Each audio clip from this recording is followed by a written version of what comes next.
तो पिछले पार्ट में हमने देखा था कि ली और बाकी सभी लोग अभी जंगल से लौट आए थे। साथ ही हमने ये भी देखा था कि ली को जो फ्लावर चाहिए था वो उसे जंगल में ही मिल गया था। और 5 कलर रेनडियर ने तो अपना ब्लड तो नहीं पर उसे अपनी पावर और साथ देने का प्रॉमिस दे दिया था। अब अकेडमी में लौटने के बाद वो लोग आराम करने के लिए सभी अपने अपने घर चले जाते हैं। तो इस पार्ट की स्टार्टिंग होती है और अब हम आ चुके थे ली के पास, जो कि अभी अपने घर की तरफ जा रहा था। वो यहाँ पर चिल्ला रहा था कि मोमो मैं वापस आ गया। असल में मोमो वो अपने ग्रैंडफादर को कहकर बुलाता है और इसके बाद अब जब वो घर पहुंचता है तो देखता है कि उसके ग्रैंडफादर अभी अपनी तलवार बनाने का काम में लगे हुए हैं। वो अभी किसी खास ब्लैक स्वॉर्ड पर काम कर रहे हैं। ली वहाँ आगे आता है, उसका नाम हालचाल पूछता है। इस पर ओल्ड मैन कहते हैं कि मेरी चिंता करने बिना तुम्हें अपनी ट्रेनिंग पर ध्यान देना चाहिए, जिससे कि तुम आगे बढ़ सको। उन्हें नहीं पता कि ली जब जंगल में गया था तो उसके साथ क्या क्या हुआ, बल्कि उन्हें ये भी नहीं पता कि ली ने 5 एलिमेंट को भी हासिल कर लिया है और अब उसकी पावर पहले से ज्यादा बढ़ चुकी है। वो यहाँ बताता है कि मैं बहुत ज्यादा ग्रो कर चुका हूँ। उसके ग्रैंडफादर कहते हैं कि अच्छा ऐसी बात है, तो फिर तुम्हें मैजिक आर्टिफैक्ट्स पर ध्यान देना चाहिए, क्योंकि मुझे नहीं लगता कि तुमने इतना ग्रो किया होगा कि अब तुम और आगे ग्रो नहीं करना चाहोगे। इसके बाद फिर वो पीछे मुड़ते हैं। यहाँ पर ली कह रहा था कि मैंने मैजिक पावर तो सीख ली, लेकिन अभी भी मेरी टेक्निक इतनी पावरफुल नहीं हुई है। उसका सीधा मतलब ये था कि उसे ओल्ड मैन से ट्रेनिंग करनी चाहिए। ओल्ड मैन तुरंत अपने हाथ से उस तलवार को ली की तरफ फेंकते हैं और कहते हैं कि एक बार कोशिश करके देख लो, लेकिन गलती मत करना। फिर ली इसके बाद ली अपने पास से एक निडल जैसी चीज निकालता है और फिर उसे लेकर उस तलवार के ऊपर चलाने लगता है। यहाँ ओल्ड मैन कह रहे थे कि बहुत बढ़िया, स्पीड देखकर तो लग रहा है कि तुम सही कर रहे हो। अभी ली कुछ देर तक उस पर ऐसे ही हाथ चलाते रहता है। इसके बाद अब हम देखते हैं कि एक साइड कॉम्प्लीमेंट आती चुकी थी, इसलिए फिर ली तलवार को पलटता है और सेम दूसरी साइड भी दूसरी तरह से कुछ लिखने लगता है। अब जब ये वाली साइड कंप्लीट होती है तो हम देखते हैं कि इस तलवार की स्पिरिचुअल एनर्जी हटती है और अब उस पर कुछ स्क्रिप्चर्स लिखे आ चुके थे। इसके बाद ओल्ड मैन की तरफ उस तलवार को फेंक देता है। ओल्ड मैन स्क्रिप्चर्स को देखकर कहते हैं कि वैसे तो अभी सीखने की बहुत जरूरत है, लेकिन फिर भी ये पूरी एक लाइन में लिखे हुए हैं और कहीं से भी पॉइंट ब्रेक नहीं है, इस वजह से पहली बार के हिसाब से ये सही है। वैसे ही स्क्रिप्चर्स मैजिक पावर को रिवील करने की मदद करते हैं। इससे हाई मैजिक पावर उस तलवार के अंदर से निकल सकती है, क्योंकि जब भी कल्टिवेटर अपनी मैजिक पावर का इस्तेमाल करता है और तलवार के साथ मिलाता है तो उसकी तलवार कुछ पावर रोक लेती है। लेकिन इसमें ऐसा नहीं है, इसमें तलवार पावर को खींचते हुए उस पावर को भी रिलीज कर देती है, जिससे अटैक और ज्यादा तेजी के साथ और ज्यादा स्ट्रॉन्ग एनर्जी के साथ होता है। वैसे मैजिक पावर स्पिरिचुअल एनर्जी थोड़ी अलग होती है।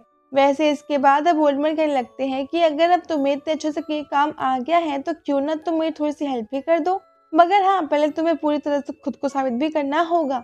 अब उनकी बात सुनकर वहाँ ली कहने लगता है कि मुझे पता था कि अगर मैंने आपको ये बात बताया तो आप जरूर यही कहोगे। मगर इसके बाद अब ली वहीं पे के पास में रखी सेल्फ के पास हट जाता है और उसके अंदर से एक स्टोन निकालता है और फिर उसे रेड कलर के मैंड्रेन स्टोन के उस तलवार के बिल्कुल उसी जगह के ऊपर लगा देता है जहां से हम किसी भी तलवार को पकड़ते हैं। और अब उसके ऐसा करने के बाद उस तलवार में से वो चिपक जाता है। वो एक मैजिक स्टोन था और अब उसके अंदर से एक अलग ही स्पिरिचुअल एनर्जी निकल रही थी, जो कि बहुत ज्यादा पावरफुल थी।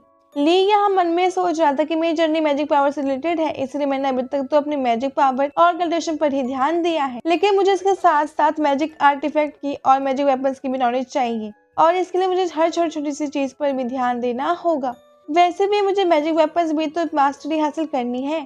इस वक्त ली उस तलवार के अंदर मैजिक पावर ऐड कर रहा था, जिससे कोई भी मैजिशियन उसे यूज कर सके।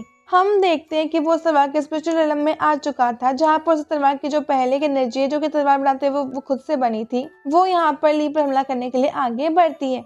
वो बहुत ज्यादा कमजोर एनर्जी थी। ली उसे बहुत ही आसानी से हरा देता है और कहते हैं कि इसे हराना तो बहुत आसान था। इसके बाद अब उस तलवार पर से सारी एनर्जी हट चुकी थी, जिसके बाद ली अपने पास से खास करके स्टोन निकालते हुए उसको चुरा लेता है और फिर उस पाउडर को उसी के लिखे हुए स्क्रिप्चर्स के ऊपर डालता है। अब इतना करने के बाद हम देखते हैं कि उस तलवार का ऑरा पूरी तरीके से बदल चुका था, क्योंकि उस तलवार की असली स्पिरिचुअल एनर्जी को तो ली ने पहले ही खत्म कर दिया था। इसके बाद ये वेन वेपन एक्टिवेट हो गया था और परफेक्टली किसी भी मैजिक टायर कल्टिवेटर को दिया जा सकता था। ओल्ड मैन उसे देखकर कहते हैं कि ये बहुत बढ़िया, तुमने काम तो बहुत अच्छा किया है, पर अभी ये सिर्फ 3rd टायर के मैजिशियन के लिए ही तैयार है। अगर हाई लेवल कोई भी इससे यूज करेगा तो ये उसकी खुद की मैजिक पावर से ही टूट जाएगी। अब ली कहता है कि पहली बार के हिसाब से तो ये बिल्कुल सही है। अब ओल्ड मैन कहते हैं कि अभी तुम्हें बहुत कुछ सीखना है, क्योंकि ये इतना ज्यादा आसान नहीं होने वाला। ली कहता है कि मैंने कोशिश तो की, एक बार तो मैं तो नहीं, पर मैं धीरे धीरे सीख जाऊंगा और फिर भी चाहिए हो तो आप एक और मौका दे सकते हो।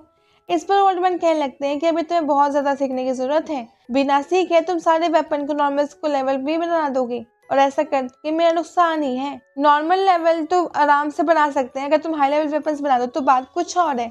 अभी ली कहने लगता है कि मैं सिर्फ अभी एक ही वेपन इस पर चीज पर ट्राई किया है और आप कैसे कह सकते हो कि मैं सिर्फ लो लेवल वेपन ही बनाऊंगा। शायद ऐसा हो सकता है कि पहली बार था इसलिए ये लो लेवल बना, अगली बार ये हाई लेवल बन जाए।